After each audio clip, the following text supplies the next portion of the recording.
He's been handed this business from his family, so maybe that's how he runs it. But I certainly Hey, don't I address want to call a timeout if I could, Judge. Tim McMillan from M&K Auto Sales sold me a bad engine. He's a bad businessman. I've been after him for almost 2 years to get this resolved, and that's why I'm here today. What happened? Well, it first started out where I went to a mechanic who says the engines can be purchased from M&K. They gave me a choice of 3 engines. Over the phone, I said, I'll buy the one that costs the most with the least miles. So I paid him $1,100 over the phone with a credit card. Yes. I went to have the mechanic install the engine. It never got installed. I had already paid that mechanic. I went to mechanic number 2 after Okay, hold on. took my money and left. 1 second. The first mechanic, was he part of the garage that you bought it from, M&K? No, sir. I didn't even know M&K. I'm just going by referrals, basically. Yeah, you purchased the engine from them, but you got some other mechanic to put the engine in. Correct. Correct. Well, that never transpired. He took my money and basically left town. Mechanic number 2 wasn't employed by the defendant, was he? No, sir. So that's a separate issue. Okay, I'm just trying to get it clear. They're Okay, selling so the engine, I'm getting the mechanic. Okay, mechanic number 2 installs the engines. I paid him $500.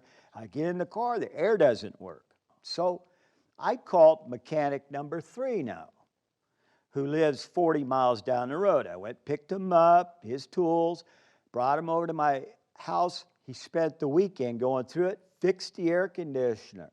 Now, I get in this beautiful Lincoln, and I'm thinking, oh my gosh, I finally tag it. This was November of 2019. I'm thinking, beautiful. I got my nice ride. My dad's going to love this car.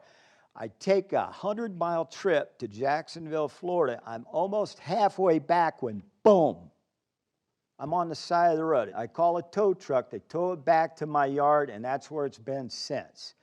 I contacted, at that point, M&K Auto, because when I contacted my 3rd mechanic, he pulled the head cover gaskets and the covers off and found where it had been epoxied inside the cylinder walls so that the engine would work temporarily. So you're saying you purchased this engine, which was a used engine, in 2018, and you went through 2 or 3 mechanics. Finally, you took the car for a trip 2 years later, but that was the first time you were really taking it on a trip, and Correct. It blew up on you. What is your side of the case? I'm a 3rd-generation owner. I've been doing this all my life. My grandfather started in 1958. My dad came along, he worked. Whenever he was ready to retire, he sold it to me, where I worked 6, 7 days a week. Sure. We are in the used parts industry. Used parts can fail from time to time. New parts fail from time to time, you know? Sure. So it was one sunny day, probably back in January of 2020. You know, this gentleman, he comes to my office. I wasn't in the office at the time. He apparently talked to a salesperson that maybe have sold him the engine. They figured it out. He didn't like the answer, so he wanted to talk to me. Well, where he met me outside by his pickup truck, and we were talking. And, you know, after the conversation was over, you know, he just said, I recorded everything. I'm like, okay, well, that don't do you any good because you didn't tell me you recorded anything. So as it goes, he sent me a few emails, probably some pretty nasty ones, I'm sure. In February, I believe I asked for a copy of the receipt of who put it in. And it took him a little bit of time. He ended up getting it. And if you'll look at Exhibit B, he emailed me this on February 1st, 2020. It says, per your request, here is a copy of the work done by the mechanic. If you'll go to Exhibit W, where Exhibit W states our warranty. So, I mean, he's 18 months later, he walks in my door, you know, either wanting a refund or replacement. Yeah. Most parts have a 90-day warranty, 180-day warranty. You can buy extended warranties, but it has a 90-day warranty. Why would this man who runs his business, makes a living off it, of course, he's been handed this business from his family, so maybe that's how he runs it. But I certainly don't address I want to call a timeout if I could, Judge. I'd like to straighten him out. Number one, nothing was handed to me. Nothing was handed to me. I've worked all my life. Okay. Then, after time goes on, he doesn't get the answers he wants. What does he do? Start slamming me personally.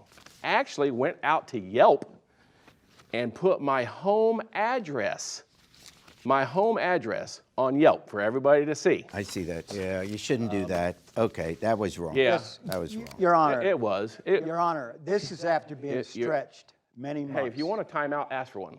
So the basic argument, as I understand it, is that Scott, you purchased a used engine from him. No question about that.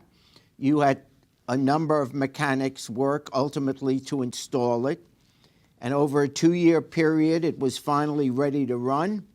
And you took it out, and on a 100-mile drive, it blew up. You go back to him, and you say, look, I took it out, and it blew up in the first 100 miles. Can we have the situation remedied? Now, Tim correctly says, number one, warranty is 90 days from date of purchase, not installation. And this was 2 years later. Now, technically, he can just show this warranty and say, this is what the warranty is. We didn't just have it printed up for you, the particular customer. This is our warranty with whoever the customers are. This is the rule. And the truth is, it's a reasonable warranty. He clearly showed intent for months in his emails. I didn't know the 90-day warranty. Had I known, because I didn't receive any paperwork, I would have clearly done something about it. I'm not asking anything here. That's why I went to him with diplomacy. I went to him with the thought of, let's talk this out, let's work it out. And he led me on to believe that I was going to get a replacement engine. I went over there with good intent, and when he looks at me, he calls me a bitch.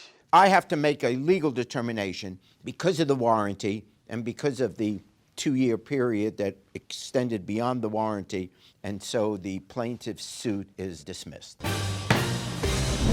Thanks for watching. Now please approach the bench. The way I look at it, you have 2 options here. Option A, watch more Judge Jerry. Option B, watch more Jerry Springer.